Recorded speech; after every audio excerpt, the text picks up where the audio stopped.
বর্তমান Israel Iran সংঘাত অত্যন্ত ভয়াবহ রূপ ধারণ করেছে।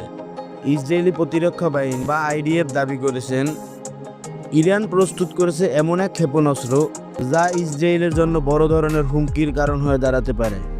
ইসরায়েলি গোয়েন্দাদের তথ্য মতে এই ইরানি ক্ষেপণাস্ত্রটি এতটাই দ্রুত গতির, এটি যে কোনো মুহূর্তের মধ্যেই ইসরায়েলের যে কোনো শহরে আঘাত হানতে সক্ষম। এদিকে আইডিএফ এর মুখপাত্র একটি সংবাদ সম্মেলনে বলেন, ইরানের এই নতুন প্রযুক্তির ক্ষেপণাস্ত্রটি ইসরায়েলের বর্তমান আকাশ প্রতিরক্ষা আয়রন ডোম হিমশিম খেতে পারে। এছাড়াও তারা দাবি করেন ইরান তাদের সামরিক শক্তি অনেকটাই বাড়িয়ে ফেলেছে।